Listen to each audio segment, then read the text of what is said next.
I'm Pat the Designer. And this is Pat's Thoughts. Now, what's good, y'all? It's your boy, Pat the Designer. Back at it again. Appreciate y'all for tuning in and rocking with us for another episode of the Windy City Breeze Sports Talk Daily, as always, on a Friday. It's your boy and the super producer, Joel Holt.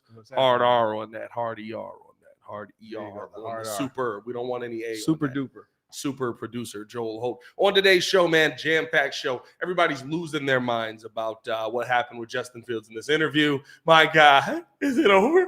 Is it over? Is it over? Is this the real life?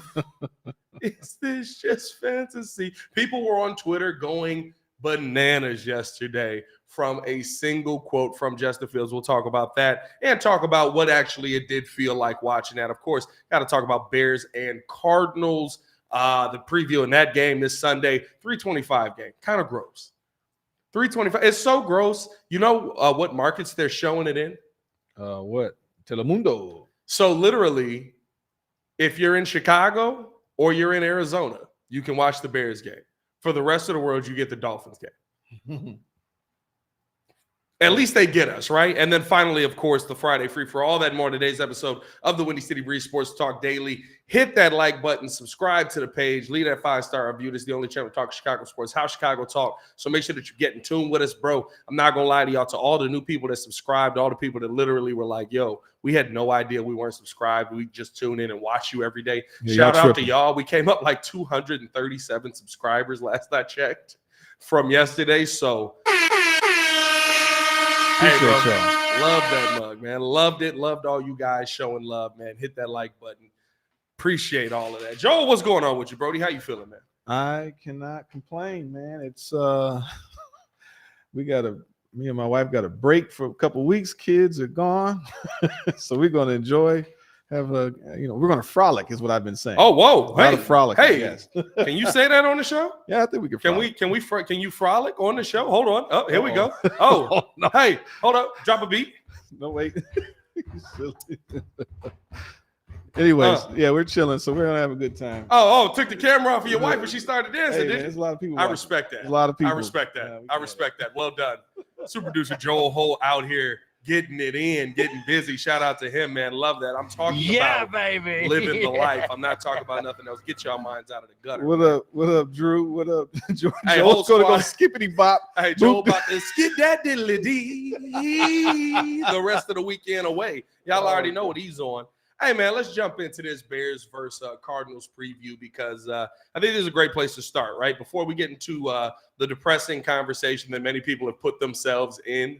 Listen, there is a game happening this Sunday, and the Chicago Bears are in a great position to come out and dominate. I'm sorry. If you don't dominate this game, then it is time for change on all fronts in this one. I mean, the 3-11 Cardinals, they're not like we literally had Ed Smith, who covers them out in Phoenix, played for the Falcons back in 1998. We had him on the Chicago Bears podcast yesterday, and we were literally like, okay, what should we expect with this? And he said, people keep asking me every week when I do these interviews, how do you beat the Cardinals? And my response to them was, how do you want to beat the Cardinals?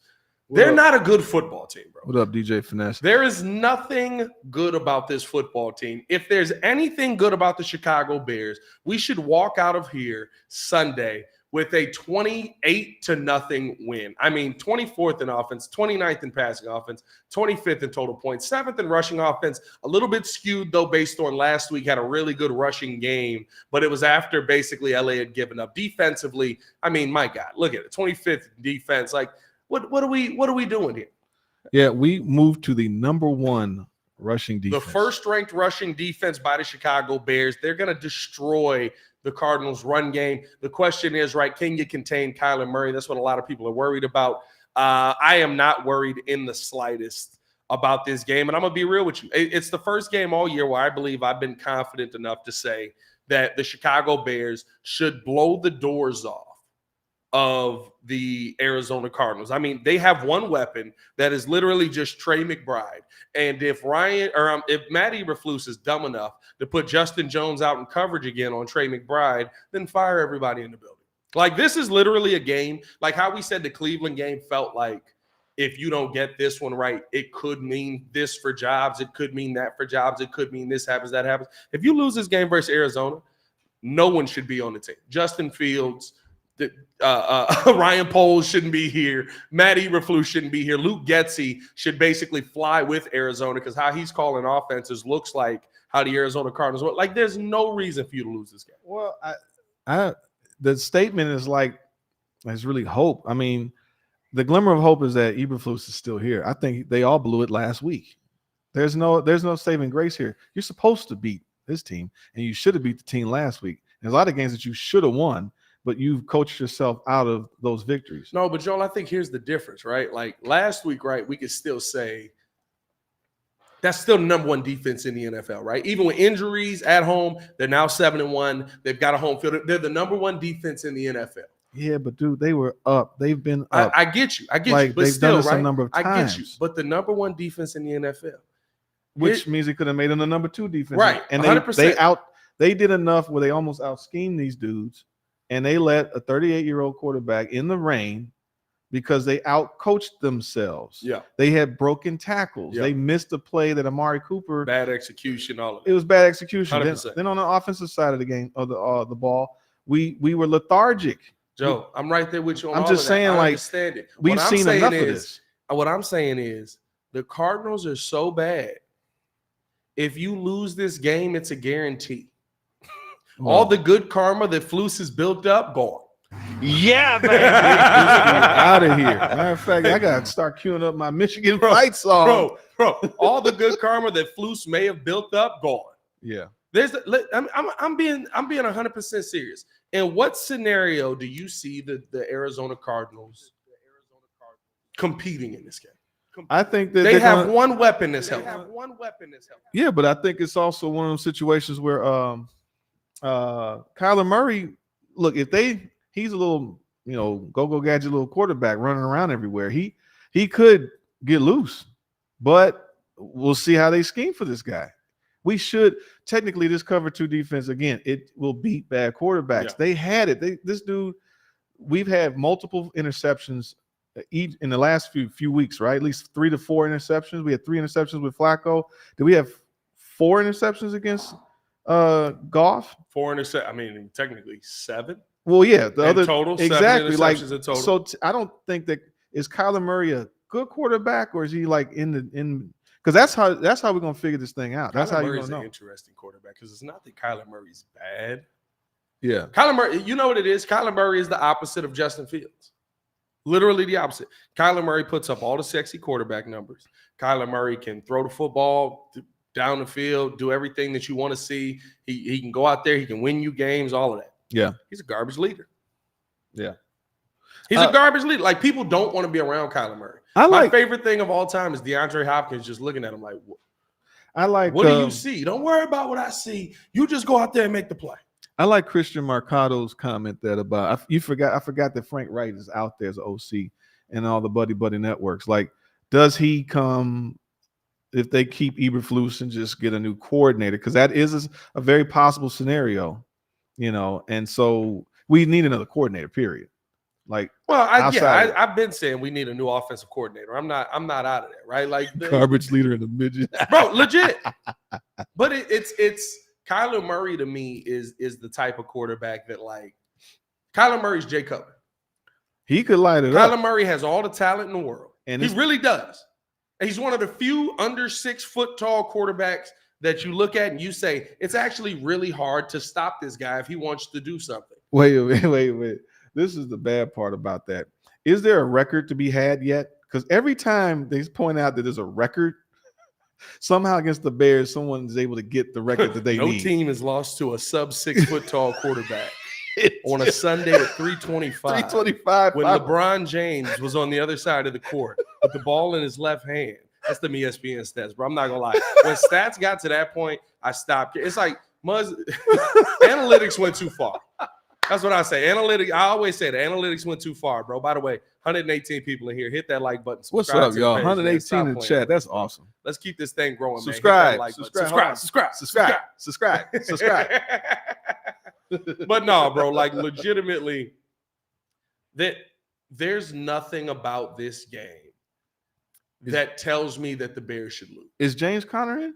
James Conner's playing. I think I got him on my fantasy. By the way, number one rushing defense in the NFL. I'm looking pretty good. I'm about to probably get to the championship in 2, if not 3 of them, the leagues I'm in, by the way. Just saying. I think I know what I'm talking about. Oh, I know that sound. That was me coming back in. It wasn't. Oh, okay. I thought it was not Paris. Okay.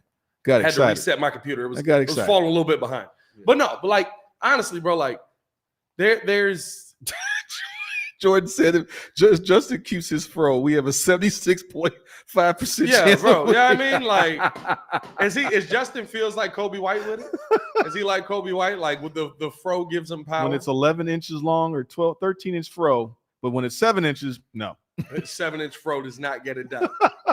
No, it's just life, right? 7 inches ain't enough. Okay, pause. Oh, what? Is it? Is it though? Is it? Yeah, man. Hey, shout out to y'all out there. But hey, man, appreciate you guys tuning in. Show. Look, I don't see it, bro. I don't see it. Yeah, I mean, like I don't see a scenario where we sit here and we look at the Bears losing this, and if they do, launch everybody. Like no one should come back. Well, if you lose this game, no one should come back. Again, what's this? What are we looking at? Again, we have their 31st rushing defense. So should we see running this game?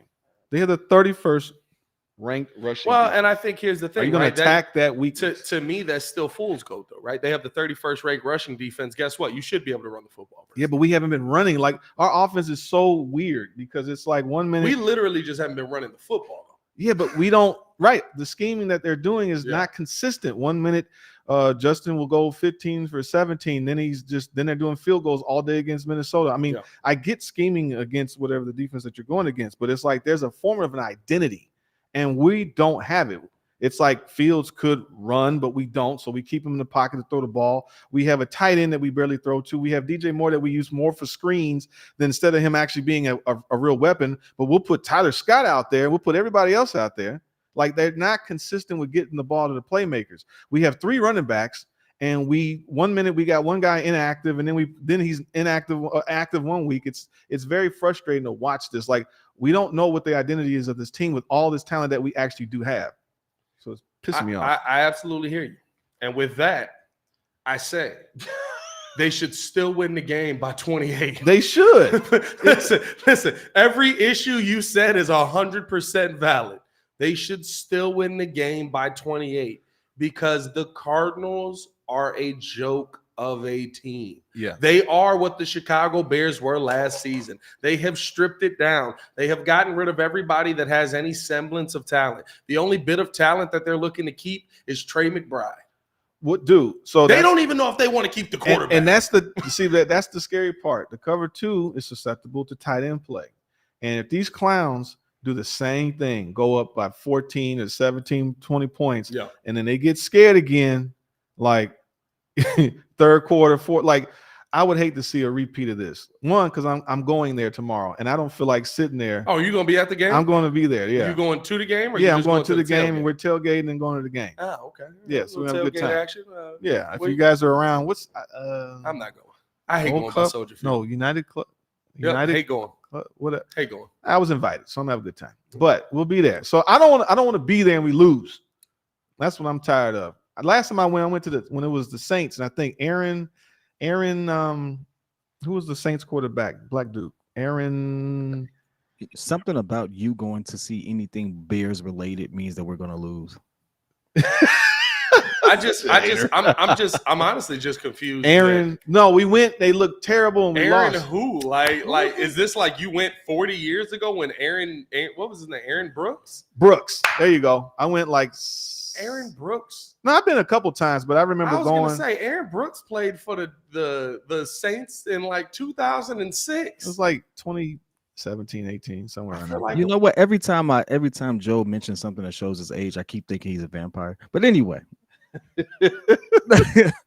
he just pulls out some random stat. Yeah, I remember back when we were watching the 50s, right? The 50s was lit. Y'all wasn't there? Hey, y'all wasn't in the 50s? Y'all wasn't back in the 50s?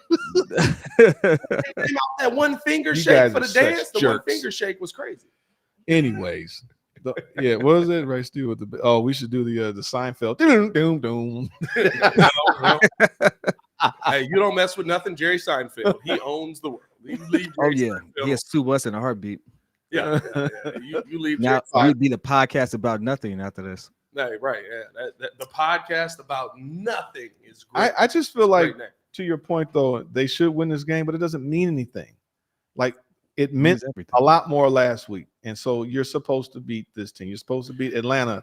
And so now you want to sell this product that we're 7-9 and there's hope. Like I seen a coach 7-10. Right. 7-10 after this extra game. But Or 8-9. I mean, we could win out. We're not winning out, Pat.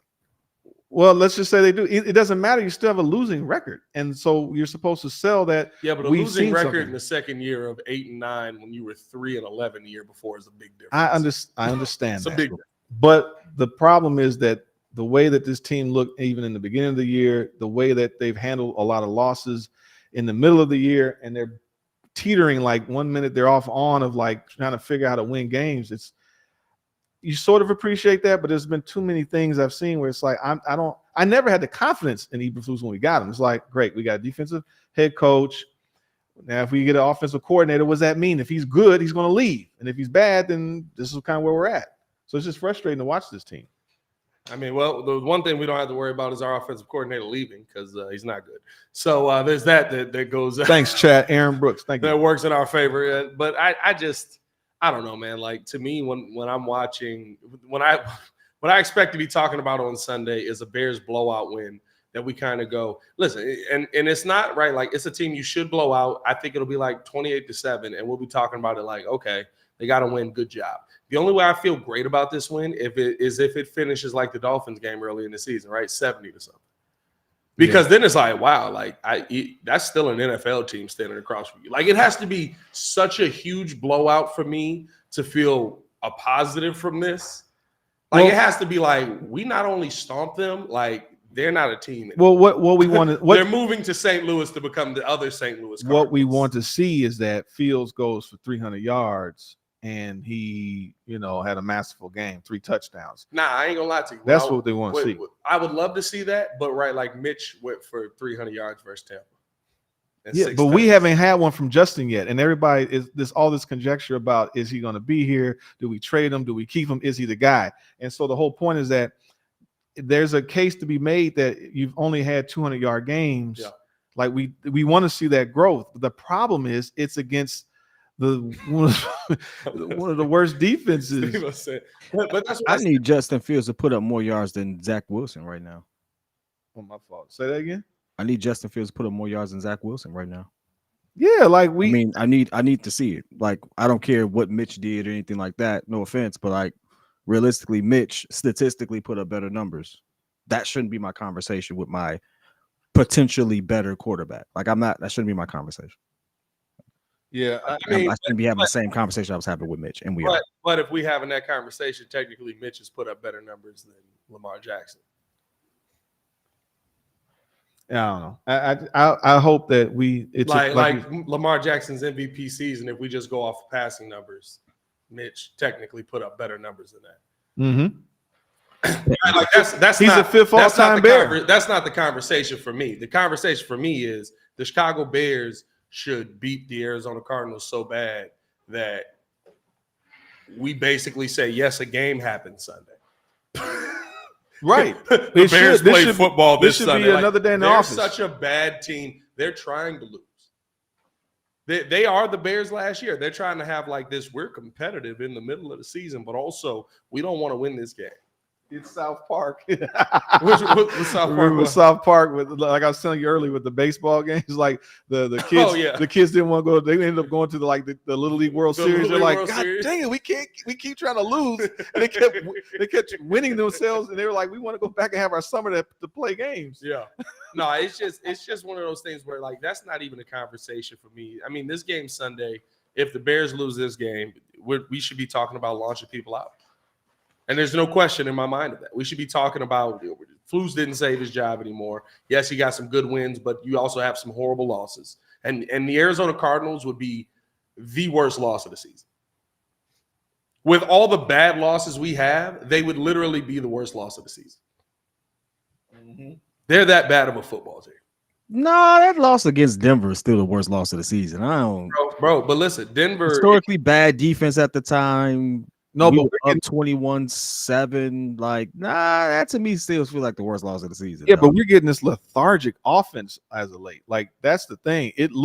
We were looking good. It was like, oh, the light is getting bright. Yeah. Oh, Yeah. we're getting, Fields is balling out of control here. We had two weeks in a row. Oh, and then Minnesota happens, and then now we're like, it's hit or miss now. It's just one of those things to me where it's like, I'm not worried about it, right? Like, how many games has Kyler been back? Like he's three, been back in like half a season. like three. It's not the again, another reason why you should blow this team out the water. No, but the thought process is like he hasn't even hit stride yet by some people's metric. Like, it's like it could be just our fortune that we catch him right when he catches his groove because he's been out most of the season. That's my thought process. I mean, he's probably not going to be right this season, right? I mean, this is 4 or 5. What is it? 4 games back since an ACL injury. He's not going to be right this season. He's not going to be ready. And they don't have enough weapons on the field for him to be ready. Let's see. I forget. Like you're talking about against the Texans. Hollywood Brown's his number one option. Yeah, they got and James Conner is a running back. Yeah, I mean, let's see where are we at with the draft. Hold on. Put the camera on yourself, Joe. Oh, this is the new music here. Joe's watching the draft. Dun, dun, dun, dun. No, we Who will got. Nick? I just want. He wants a running back first round. No, I don't. Maybe a left tackle. Let me put this. Yeah, Kyler's been back a little over a month. We got if Arizona loses, yeah, that puts them at 3-12. That might move them to possibly the second pick, depending on what New England does. And Hollywood Brown is out. Mm. So literally, they have no right. They kind of have the only weapon is Trey McBride, and they have no real. And I really like Trey McBride. I'm not gonna lie to you. But they just Trey McBride is a dog. Didn't Arizona win? They won last. No, they beat. They lost last week. They beat Pittsburgh. They beat Pittsburgh. That's what it was. And people are sitting there talking about, like people are talking about Arizona as if there's an implication on anything that, like, I think people don't understand that Kyler Murray is auditioning for who they're going to trade him to. Mm-hmm. They're sitting right now with the 3rd overall pick. Do we think that they're holding on to Kyler Murray? Nah, he got all that money too. No, he's got to go. He got it. He's he's going to New York. Yeah. Like I only situation where maybe they hold on to Kyler Murray is if they draft MHJ, which would be insane to me. But then they just drafted a tackle last year, right? They drafted Paris Johnson Jr. Who's kind of been here a little bit. Here's the funny thing though. They put up nearly 30 points against San Fran. So they're playing. They don't know like a little bounce back situation right there. Did you watch the game? Nah, I didn't watch the game. San Francisco was like, we don't care. What Stephen A say? I'm here to tell you, we don't care. Bro, like San Francisco was in that game like, oh, they scored. Like, and even when you watch the plays, right? They ran, everybody's like, well, they rushed for 200 yards on the San Francisco 49ers. Nobody's done that. Go watch the rushes. It's literally San Francisco just being like, oh, we forgot to close that gap. Okay. Like they shouldn't lose this game. Legitimately, they shouldn't lose this game. Wow. You know that Kyler Murray is slated to get next year. He's going to get $51 million. Yeah, he's going to be in that jersey next season. $45 million in 2025, $55 million in 2026, and $43 in 2027. That's a lot of with an option for that. What team y'all think would trade for Kyler Murray? Nobody. God. I wish, I could all over again. I would have been a quarterback. I'm gonna tell you this right now. You're already paying Danny Dimes that money. If you the Giants, you got $40 million for Danny Dimes. I'm sending them nobody. The only team I think would do it was Pittsburgh. No, because here's the thing, that you can get out of Danny Dimes money, right? So if I trade Danny Dimes to Arizona, they can get out of Danny Dimes money after this year. I trade you. I'm probably sending you my pick. My pick would have gone towards a quarterback anyway. If I'm the Giants, I'd do it. Dog, Kyler Murray is not getting traded, dog. Hey, That man is not getting I'll tell you traded. this right That's now. way too much money right there. Somebody mentioned dead cap. I didn't even think about that until I saw it. I'm like, Dead cap is crazy. Oh yeah, it's one of the dumbest contracts I've ever seen signed in my. Like the fact that they and here's the thing, right? When you talk about and the Cardinals and the Bears have a lot of similarities. When you talk about like question marks on the team, how they rebuild and different things like that, right? They tear it all down and get rid of everybody. A tight end is left over, right? Like, to me, when I look at Kyler Murray, I'm sitting here saying that his game, he's got talent, but the leadership aspect of it matters. Mm-hmm. And they would be willing to take an L on a trade because they don't feel like he's the right leader for their team. And when you invest that kind of money into somebody, you like, and you feel you're in a situation now, if you're the Cardinals, where you can feel better about it because you're probably getting the Giants pick or whoever it is pick if you trade them there, and maybe you got to take on a bad contract, but you move on from him as the player, and all of a sudden now you draft a quarterback. You feel like, hey, we're still in this thing. We're right back in it. Even Daniel Jones' contract, it's technically like 3 years. Yeah. Next year You can get out of Danny Dimes. Yeah, next year he's got $47 million. He's got potential out in 2025. If he does 2025, it's $41 million and $58 million in 2026. He's on a restricted free agent. So, it's interesting just to see the dynamics of how they do this team in general, like the Bears, and what they want to do. So it's scary to see 47. Go ahead. He said, what did Buddy say?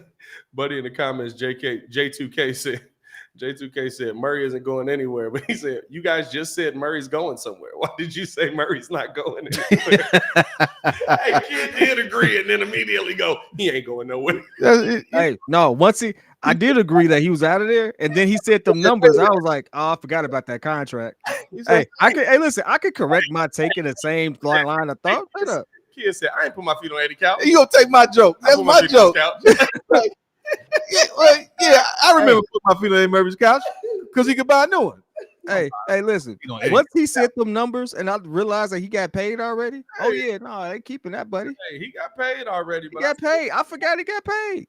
I bet you they take an L to get him out of there. I don't think that they want Kyler Murray to be a part of this team. That's too much of an L, my G. I don't know who's going to take that because some of those are front loaded, right? So they get desperate teams that feel that they have the right coach in place. Okay, well if that's the case, then what teams would take him? I mean, listen, if you feel like you have the right coach in place, like the right guy that's going to lead him, because they felt like Cliff Kingsbury wasn't the right guy to lead him. They brought in an entirely new regime. Hey, speaking of which, where is he at? He's just around here collecting checks right now, like getting paid. Hey, listen. You want to know how I know that they'll move on from Kyler Murray? Because they fired Cliff Kingsbury, and he has so much money left on his deal. He ain't even looking for a job yet. He doesn't have to. No, he ain't got to look for a job. Bro, there's so many years of money left on that deal, bro. Does he have one of those clauses where, like, if he did find another job, that team has to supplement? Like, does he have that type of clause going on? I don't know how. I think coaches get hooked up. But I know he ain't even. No matter what, you got to finish paying him. Right, I'm saying coaches you agreed to those terms. You cut his contract early, so he could just double dip. Yeah. No, I thought there was something against that. Oh no, you can double dip as a coach, because I know as a player you can't. If you get fired, no, as a player you can too. OBJ did. OBJ got all his money up front though. Yeah, and like when he went to the Rams, they paid him in Bitcoin. Like that was a thing. Like he was like, it's $500,000. Like even the Daniel Jones, he got $81 million up front guaranteed, so that's already paid for. A lot of times those contracts are set up that you can cut. Or escalator clauses. Well, Daniel Jones, you can literally cut him. Mm-hmm. Like so it's like, oh, we cut Daniel Jones. They may have been able to protect themselves with that type of contract. So a lot of escalator clauses and bonuses and all that type of stuff. No, but I literally feel at the end of the day, like again, just to put a bow on this, they should win. They should win by so much. They better win. They should. Like I'm not gonna lie to you. This should be a Justin Fields make the Justin Fields haters confused game. Yeah. he should throw for 400 yards. Yeah, baby. Like their defense is that bad, bro. Hey, dog, don't set that lofty goal. Bro, I'm gonna tell you this right now. You should. Their defense. No. Is so, We Cliff want to show. Cliff apparently is an assistant at USC right now, according to Lewis. But so he's double dipping. But bro, I'm telling you this right now. It should look like Mitch versus Tampa.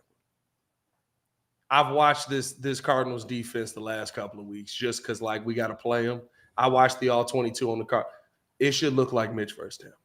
So what if it don't? I mean, listen, they should still win, right? What if you win, but he doesn't dominate? I mean, if you win and he puts up 150-yard, 1 touchdown day, that tells you a lot. That's some concerns. That's concerning. Yeah, that's concerning. Even as somebody that wants Fields here, that's play concerning. to win the game.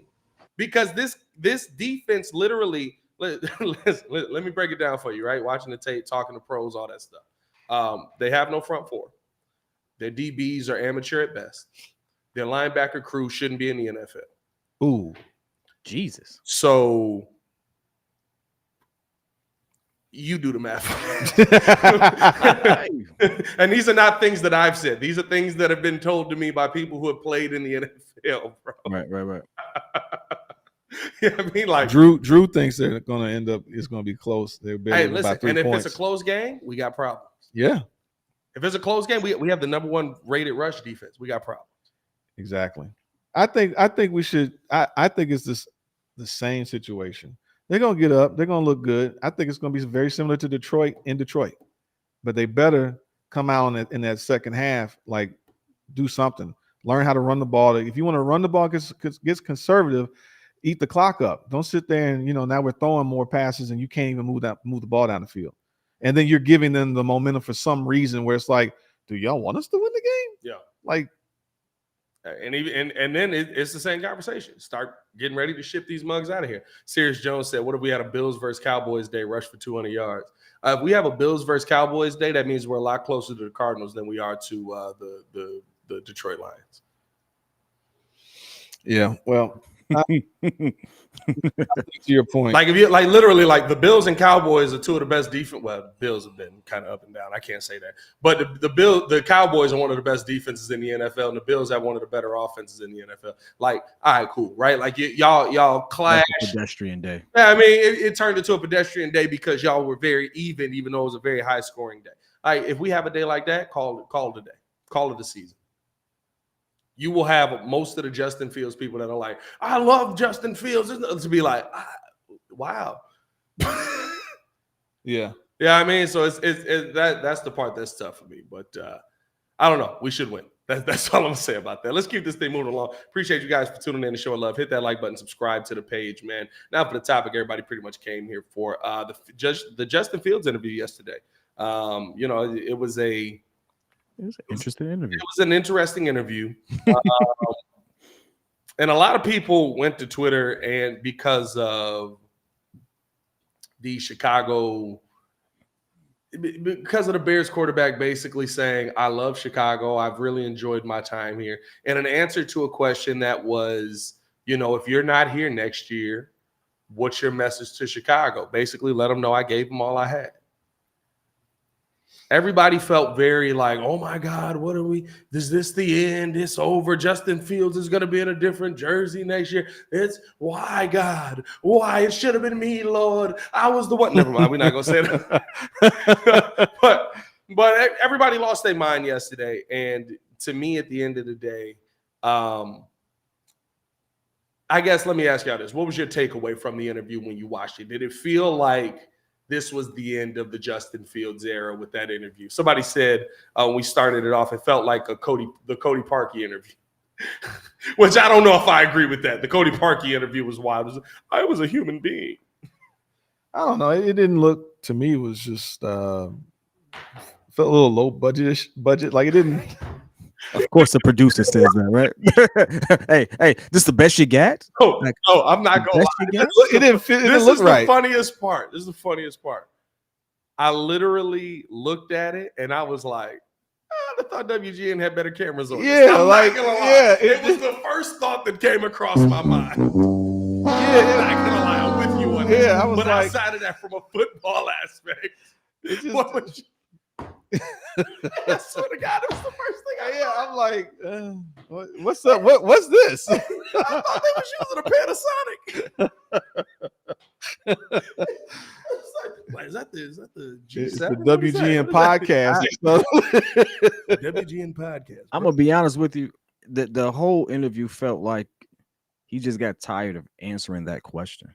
It just seemed like something that he'd answered so many times before, and it was at the point where it's just like, Thanks, Baki. like he had been asked that same question this week, I think 4 to 5 separate times with emphasis, and it's just like, yo, after a while, you gotta remember he's human too. Stop asking me this question. Like maybe like the framing, the context, like I just want to go ball. Like that's what it felt like to me. I felt like somebody was just tired of addressing it. In my opinion. maybe he's just. I agree with you. Maybe it's one of those situations like he's starting to hear the murmurs, the rumors, the talk. You don't know. Is it the feeling? Is it because we don't know what's really there in Hallis Hall? But for the most part, is it? It's just maybe he is tired for what's going on. Sorry, I was distracted. Because you get the DJ Moore had to answer that same question. Mooney's answering it. Lugetzi's answering it. It's like literally the talk of the thing, and it's just like, man, give it a break after a while. Like if he here. Like there's so many other things that you can actually discuss from that perspective of like football for him. And like, why is he having that interview now in the first place? Like that type of interview now, like Probably had that scheduled for months. I hope that's the case. I hope it wasn't just like put together, but it's like the timing of it just don't feel right. Try to get Justin Fields on the show. That is not just put together. You gotta go through people that know people that know people that know right. Because that will ask Justin. That was our thing. Yeah. Can we? We want to.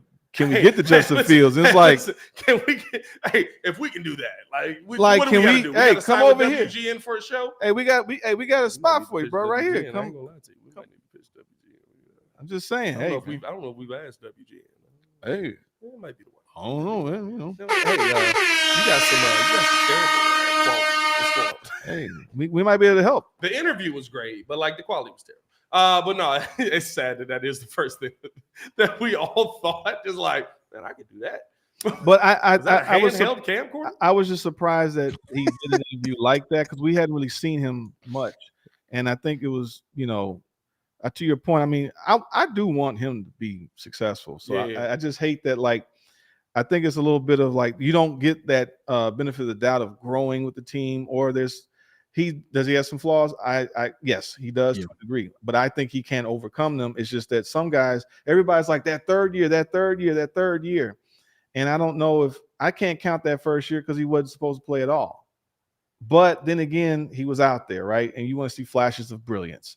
I feel like we're starting to see that now. But I was talking earlier.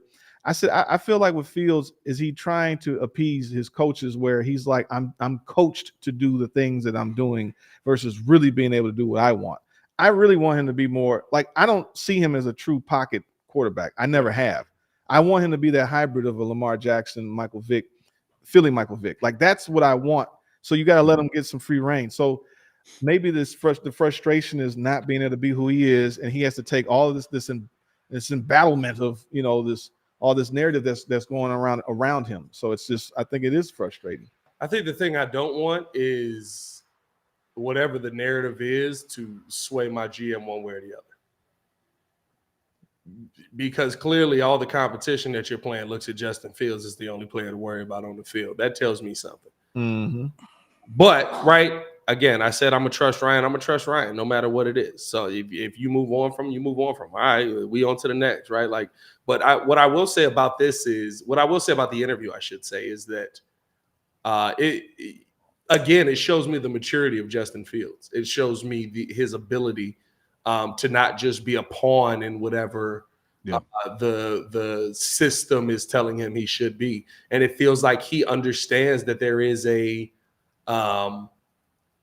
there's not a final decision on his future that he knows yet, right? Like, to me, it feels like he still doesn't know what his future is here in Chicago, because if he knew what his future was here in Chicago, right, I think he would be talking a lot more confident in his future here in Chicago. Yeah. And I think that there's a very good self-awareness of it. I think there's a very good self-awareness that, he's still got some mistakes that have not translated. I think there's also a very good awareness of the fact that he feels like he can move forward. I thought that it showed a ton of maturity out of a young quarterback who I would like to continue to be my franchise quarterback, but that's up to the GM to see. And clearly the GM hasn't told him anything yet, because that interview to me was hey, if I'm here, I'm here. If I'm not, I'm not. And like you said, he's been asked this question a million times. Everybody in the locker room has been asked this question. Everybody in the locker room is offered this question. I did the video yesterday about kind of what this would do to the locker room if you trade away Justin Fields. Would it tear the locker room up and all of those things? Tear the club up. Tear the club up. Tear the club up. Tear the club up. That was the whole time, bro. That was a wild time. Hey, bro. Apollo Crews is hilarious. We're over here like, man, it just sucks for Justin Fields to go through all this stuff. He's like, Caleb 2024, let's ride. Like, I'm all that. I really don't understand the whole Caleb Williams thing, man. That is killing me. Like, Jesus, that's killing me. I don't get it. Like, Caleb Williams is not even. I'm not going to go with that. Why? Just why though? Like, why do people automatically assume that he's the quarterback if we draft one? Because he's the number one rated guy. I mean, if he's the Andrew Luck, if he's the Carson Wentz, if he's the Peyton Manning, I mean, he won a Heisman.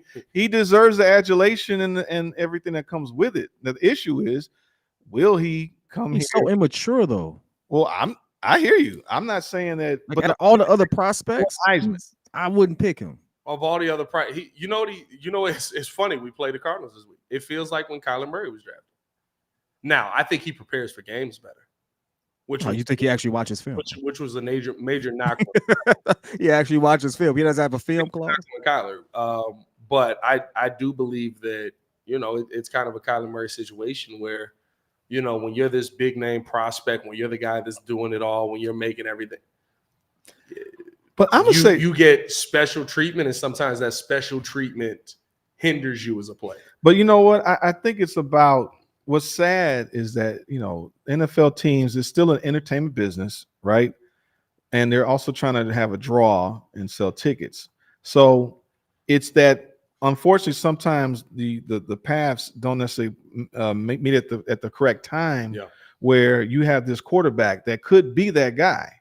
But the problem is they're going to a very bad team. And a lot of times these bad teams are continually bad. And then they bring a guy into this environment. What? Trevor said, hey, Pat, guess who Kyler Murray's coach was in college? I forgot about that. Lincoln Riley, ladies. Lincoln Riley, yeah. He does not build men. Right. But he goes into these families' homes and he sits there and he's like, we're going to turn your son into an NFL quarterback. We're going to make a man out. He does not build men. Kyler Murray's issue in the NFL was maturity. People are worried about with Caleb Williams, maturity. Yeah. And it's not, and I'm going to be real with you, to me, it's not Caleb's fault. If I'm an 18-year-old kid and I don't want to face the music, most coaches in the country Shedeur Sanders, they won 4 games this year. They started off 3-0. Mm-hmm. They won 4 games. They started the season 3-0. Yeah. And Dion, his dad, told him, go out there. You don't cut no press conferences short. Yeah. You don't cut people off. Right. You don't speak disrespectfully. You sit your butt there and you talk to them about why you played poorly. Right. And guess what? I'm going to stand behind you on that. You know what Lincoln Riley did? Our quarterback's not taking questions today. Yeah. That's a joke. And you know what? I'm not going to hold the sins of the adults to the sins of a child that is still a child. I don't care if he's making $2 million. I don't care if he's, 21 years old, 22, whatever it is, right? Like, don't make him less of a lame. It don't make you a man. But the point is that building a team, there's more to just, okay, we're going to get this guy and put him in this environment. Yeah. And then you expect him now, if he doesn't have those traits, because you just figure this quarterback can be our savior versus what we're seeing of building a true team and the ones that win.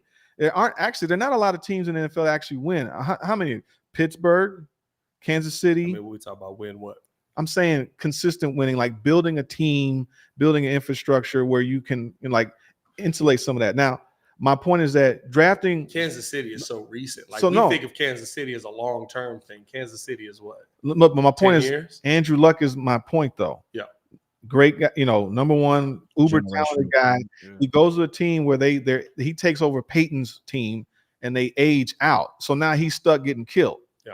So it sucks for him. Like, the idea of truly how do you build a team for continuity, continually, draft well. But when you expect this one guy to be greater than the sum of the parts, which is kind of what we're dealing with Fields, he still has to develop. But we still got to build this team. Even if we get Caleb Williams or Drake May, the team is not all the way built yet. It might, if they do what I want them to do, they'll just have this team will be built. Trade down, get them extra picks, and bring more talent in here. But you got to build a team versus we're going to get this guy and we don't have an infrastructure around him, a structure. We don't have an offense that caters to this person. Yeah. There's a lot that goes into that. But how many guys are actually really doing that in the NFL as a GM? Yeah, we'll see. We'll see. I mean, like to me, this is a situation now where it'll be interesting to see kind of what Ryan. I said this yesterday. It'll be interesting to see how Ryan Poles thinks as a GM, because I think if he thinks more as a player, Justin Fields will be here. Maybe Matt Eberflus is. Maybe he isn't. Maybe Luke Getsy probably definitely isn't.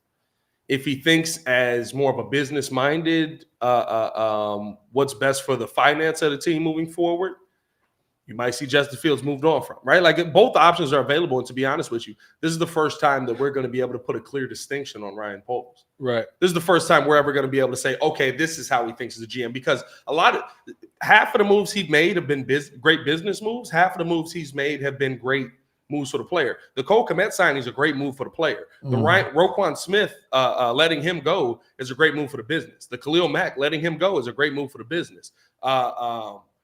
Trading for Chase Claypool was a great move for the player.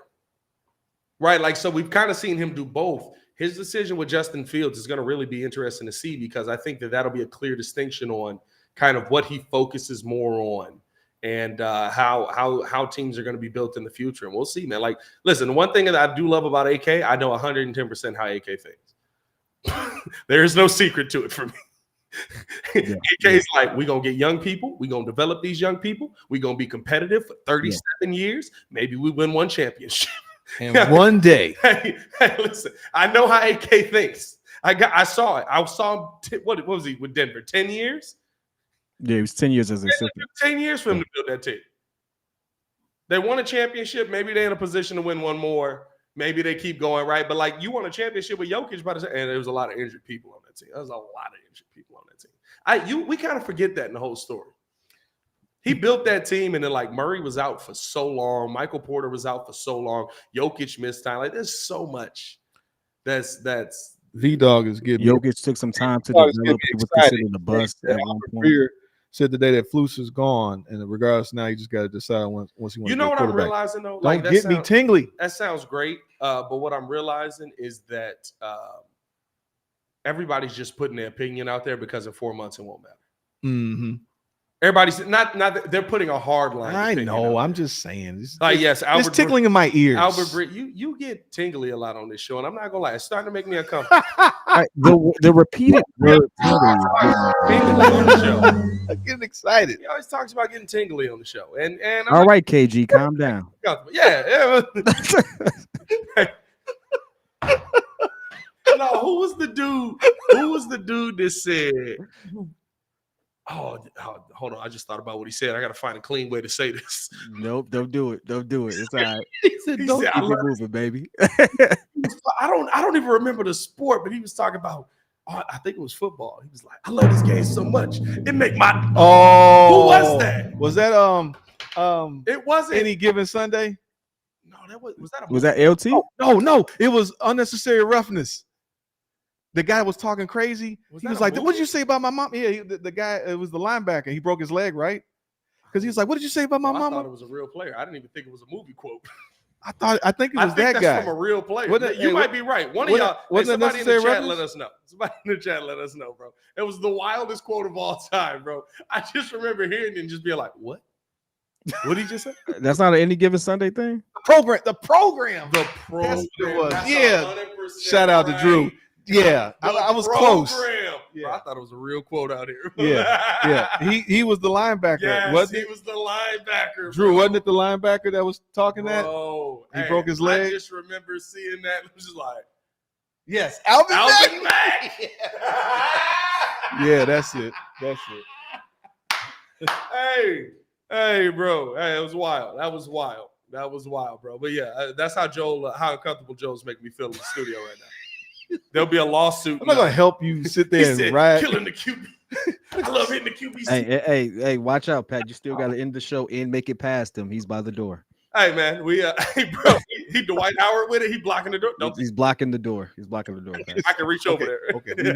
Time to move on, guys. Get a little crazy. It's time to move to Friday free for all. Oh, God. Let's move into the Friday free for all, ladies and gentlemen. Yeah. Because I got some stories for you. Oh, wow. Hold on. The transition on this is actually crazy because, ladies and gentlemen, Friday free for all brought to you by no one. We got to jump into some of the stories heading into a very, very interesting holiday weekend. And let's get it started here.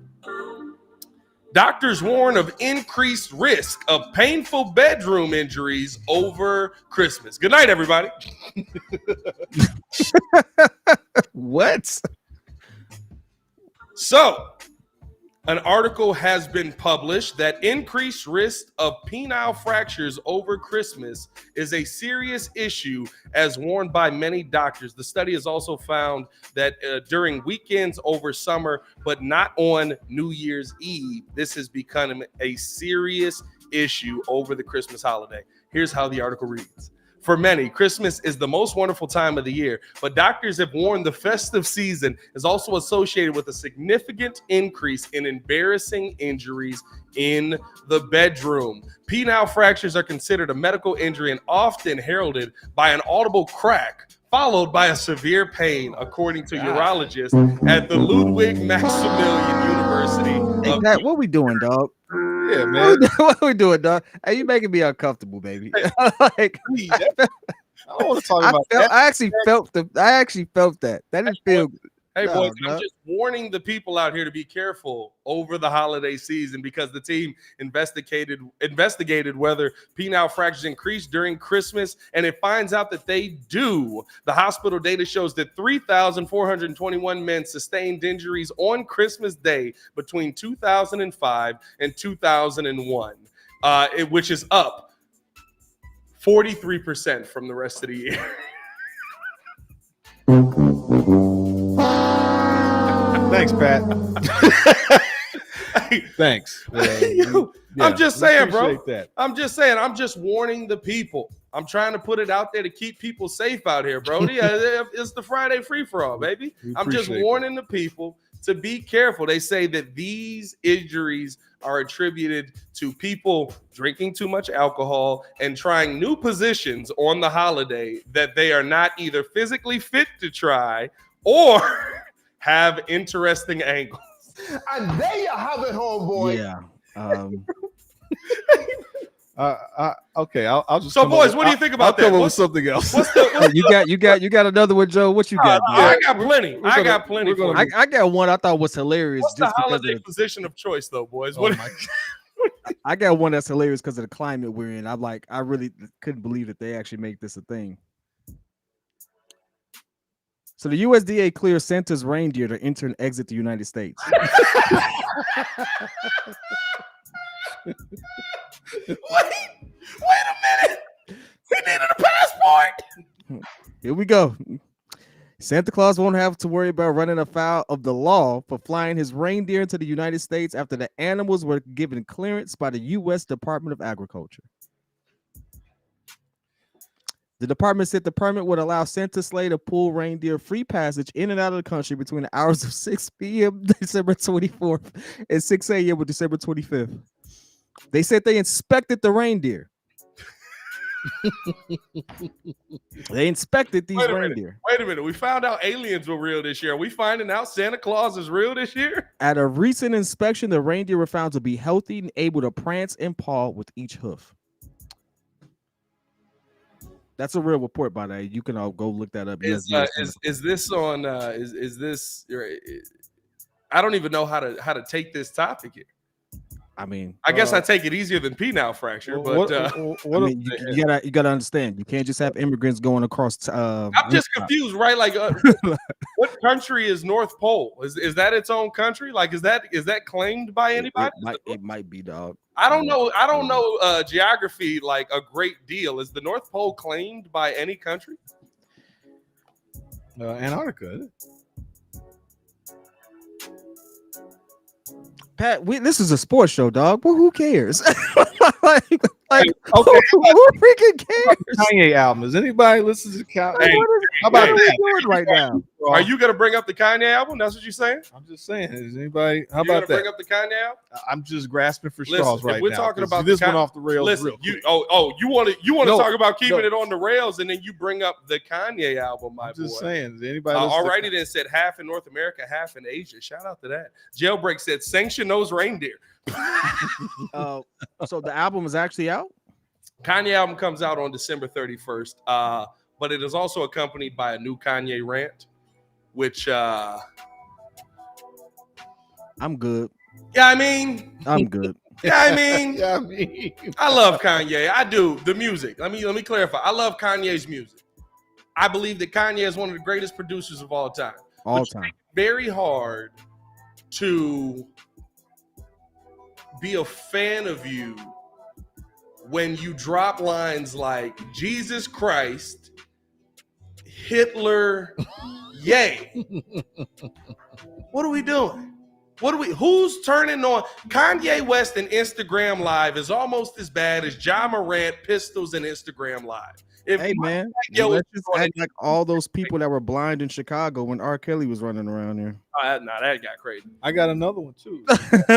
Let's just separate the artist from the art. Here's the thing that I always say about Kanye's album, right? Kanye's albums, you will know if they're a classic or not, because if you hear them in the public, on the radio, right? Like Donda, like Joel basically didn't really rock with Donda. Me and kids, but you hear it everywhere. Me and kids' defense of it is he was wilding and it's on everything. Yeah, he was wilding just like this and it's on everything. What you got, Joe? You said you had another one? 40th anniversary of Thriller. 40th anniversary 40 of Thriller is here. Years. Like I watched the. You were there when Michael Jackson was originally writing that album. I was alive. You were in the room. Hey, you were there when he first busted out that moonwalk? A moment, like he definitely was there when he first did the moonwalk. He saw the moonwalk, dude. Joe lost his mind. He said, "I got to go get a Jerry curl." Well, no, we wanted some locals. I remember my dad actually did the moonwalk. We're like, how the heck did you do that? I'm like, because my dad really wasn't a dancer. He was able to do that. That sparked like my brother dancing. Between that and breaking and all that stuff. We used to watch breaking as a kid. Yeah, 40th anniversary Thriller. I mean, that was just that everybody says it's life before Thriller and after Thriller, because that changed everything. What I liked the most about it was that when he Off the Wall did they did very well. But in terms of the racist times back then, they gave him his award for like best album or one of those awards, but they did it off camera and they just said it over like the commercial, like Michael Jackson won for this. He was so pissed that he was like, you know what? I'm gonna make them give me the award. He worked very hard on that album. I mean, what they had 7, it was 9 songs, 8. Well, Off the Wall did well, but when they did Thriller, with Thriller, it was 8 out of 9 songs that were hits. He was, I'm gonna make them. They had to hit the most Grammys they had, but that was a monumental album. And on top of that, like the visual, he broke MTV, like that changed everything. What's the 9th song that you always hating on, Joe? Why you always hating on Baby Be Mine? I think it's Baby Be Mine. Mine. Why you always hating on Baby Be Mine, bro? What's the beef with Baby Be Mine, bro? Honestly, it doesn't fit. It doesn't fit. It's not a good sonically. It felt like it was more of an Off the Wall song. Yeah, it did. Album song. Hey, it definitely felt like Michael was like, "How many songs we got?" Like he turned the album in with 8, and the label was like, "No, we needed 9 on this one, Michael." So give him Baby Be Mine. Steve-O, for the record, I actually have 2 or 3 actual Thriller vinyl he LPs. Said Joe ran home to watch Billie Jean on MTV. See y'all don't realize that Joel is a real DJ. I don't know how old you are, Steve-O, but for the most part, Steve-O young. I'm not gonna lie. Okay. Steve-O probably debates that Drake is on the same level as Steve-O probably don't fool with Drake. But my point Knowing is that Steve-O, he probably don't fool with Drake. But the point is that everything that we see in terms of entertainment stems from Mike. All the dancing, the court, you're so desensitized of seeing guys do all the moves and the fluidity of everything they're doing. But that's because they're all emulating what Mike started. So now it's like it's nothing. But when you had never seen that before, I ain't gonna lie to you, Joe. Don't nobody dance like Mike. Chris Brown, I'll say that. Chris Brown puts on a show like Mike because he sings his music, he dances. It. But outside of that, nobody puts on a show like Mike. Nobody puts on a show like Mike. But in terms of the choreography, in terms of the Beyonce, I'll give you Beyonce too. Yeah, but I mean the BTS people, those K-pop dudes, you got the New Kids on the Block. Yeah, but that's like slavery. We won't even acknowledge. I'm just saying, but a lot of that stuff, a lot of the K-pop stuff, that's crazy. But a lot of those moves, a lot of that stuff that they do, that all stems from that. That's all Mike. The whole point is at that time, no one had seen that. The whole world erupted when he did the moonwalk. Yeah, which is crazy. You know, he got that from old boy from Shalimar, by the way. I mean, technically, he got it from James Brown, but nobody talks about that. Well, he really got it. It's from James Brown, but nobody talks. Okay, well, since now we want to. I mean, we talking about originals, Joe. You're real big on the first person. I'm just saying that nobody did a finger roll before Michael Jordan in your book. You're darn right. No, I'm just kidding. That's not fair. To glide. No, George Gervin, Iceman. Man got a whole nickname after it. Mike did it first. Dang. Mike went back in time, did it, and came back. It is better. He went back. He showed Elgin Baylor how to do it, then came back and he perfected it. Hey, no lie though. I keep seeing this Justin Fields on the side. Justin Fields do look like a masculine Michael Jackson. I said it once before. Now y'all go back and look at the interview. He looks like a masculine Michael Jackson. That's all I'm saying. I'm leaving that right there. Y'all keep that over the weekend. He looks like a masculine Michael Jackson. He looked like Michael Jackson if Michael Jackson lifted weights. Huh? It is. I'm not even getting that with Black Mike. I'm not. It just feels like Michael Jackson. Michael Jackson so it's not like we're not getting to see Mike with a fro. Right? It's not like we don't get to see it. We never. Steve was he does, dog. I'm telling you. Hey, listen. Yeah, Michael Jackson. Justin Fields he said Justin Fields looked like a masculine Michael Jackson. Oh, if he never got a nose job. Dog, he looked like him. I'm sorry. I can see that. He does. I can see that a little bit. Hey, listen. I'm just saying. He looked like him, dog. Put Jackie Jackson and Justin. I had to put that together. Can I make if Justin Fields busts out of the spin and moonwalk right now, I'm going to tell you this right now. He's my Bears quarterback. I don't care. Justin did it. You dig today? I ain't gonna lie to you. He was singing on like the little Instagram video they did. Justin can sing a little bit too. And it's a deep voice. It's a deep voice. Like maybe if Justin went, we'd all be thrown off, right? Hey, Justin, if you watching this, perfect Michael Jackson interview, and we all just lose it. Like, Justin, if you watching this, all you need to do for Chicago is make a #1 album. Hey, kid, you make an album, they forgive you of all your sins. You're gonna be the star in Chicago for the rest of it. Take the approach, baby. Hey, Joe, kid, is that why he's able to spin out all of them tackles so easily? Oh Lord! Shimon, block. When he spins, Shimon. Just stop. That was so bad. That was bad. It was bad. Hey, kid, when he pump fake, it's like.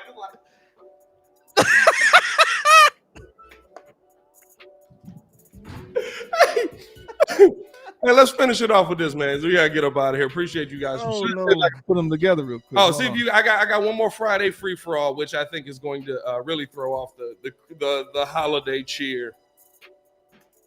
Doritos to release a flavored alcohol drink that tastes like crisp. They did. You're excited? They did the commercial. Remember? You're excited about this? Remember there was a commercial about that. No, I don't. Each chip was 16 ounces of full able-bodied beer.